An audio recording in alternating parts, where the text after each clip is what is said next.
আমার স্বামী প্রথম পরকীয়া যেদিন ধরা পড়ে সেদিন আমি কান্না করিনি, বরং কোমল কণ্ঠে তাকে জিজ্ঞেস করেছি, আচ্ছা বলো তো আমার কি পরিবর্তন করতে হবে, কি এমন পরিবর্তন করলে তুমি অন্য নারী থেকে ফিরে আসবে? আমার কাছে মনে হয় নিশ্চয়ই তোমার মনের মতো না, তাই তুমি আমাকে পছন্দ করছো না। তুমি বললে আমি নিজেকে শুধরে নিব।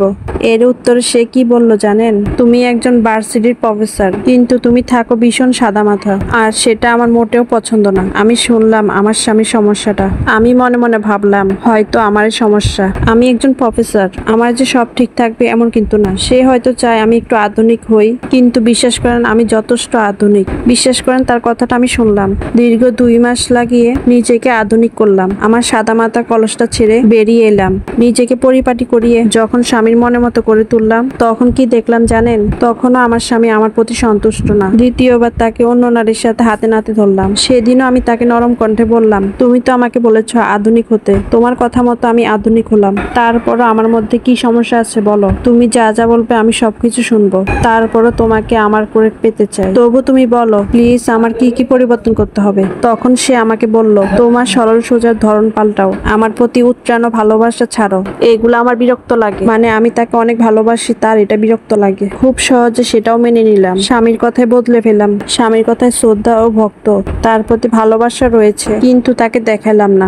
এভাবে চলে আরো কিছুদিন পর আমার স্বামীর পরকীয়া ধরা পড়লো। এবারও তাকে রাগ দেখালাম না। এবার ভারী কণ্ঠে বললাম, আমি তোমার জন্য বহুত কষ্টে অনেক কিছু বদলে ফেললাম, তুমি কেন বদলে গেলে না? তুমি যা যেভাবে বলেছিলে সেভাবে করেছি, তারপরও তোমার মন পেলাম না। কিন্তু কেন? আচ্ছা আমার দোষটা কোথায় বলো? তখন সে রেগে কি বলল জানেন? আমার তোমাকেই পছন্দ না। তুমি আমার আশেপাশে থাকলে, উচ্চারণ ভালোবাসা দেখালে আমার দম বন্ধ হয়ে আসে। একটা স্বামী এতবার পরকীয়া ধরা পড়ার পরও একটা স্ত্রী কিভাবে এত শান্ত থাকে? তুমি আজও আমাকে সত্যি ভালোবাসো? যদি তুমি আমাকে সত্যি ভালোবাসতে, তাহলে অন্য নারীর সাথে দেখে তুমি রাগ করতে। একবারও কি রাগ দেখিয়েছো তুমি? বিশ্বাস করো আমি না তুমি তাকে পছন্দ করি না। একটু তো রাগ দেখাতেও পারো, সাধারণত আর 5টা মেয়ের মতো রাগ দেখাতে পারো না? সে চিৎকার করতে করতে এই কথাগুলো বলতে লাগলো। তার এই চিৎকারের কথাগুলো শুনে আমি হাসলাম। তখন আমি কোমল কণ্ঠে বললাম, হ্যাঁ রাগ দেখাতে পারি।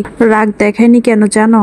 ভালোবাসা মানুষকে রাগ দেখিয়ে ভয় দেখিয়ে বেঁধে রাখা যায় না, তাকে আদর দিয়ে ভালোবাসা দিয়ে আগলিয়ে রাখতে হয়। আমিও তো রক্তে মাংস একজন মানুষ, আমার মধ্যে রাগ অভিমান কষ্ট সবকিছুই আছে। আমি চেয়েছিলাম আমার ভালোবাসা দিয়ে তোমাকে ফিরিয়ে আনবো, কিন্তু দিন শেষে দেখলাম ব্যর্থ চেষ্টা করে গেলাম। আমার এটা আগে বোঝার উচিত ছিল যে যে ছেড়ে যাবে সে 1000টা অভিযোগ করে ছেড়ে যাবে, যেটা পরে হলেও এখন বুঝতে পারতেছি। যাই হোক, এবার আমি তোমাকে মুক্ত করে দিলাম, ভালো থেকো। সত্যি কথা কি জানেন? যে ভালোবাসবে সে 1000টা অভিযোগ নিয়ে ভালোবাসবে, আর যে ছেড়ে চলে যাবে চলে যাওয়ার রাস্তা খুঁজবে। এটা একজন প্রফেসর আপুর লাইফ স্টোরি।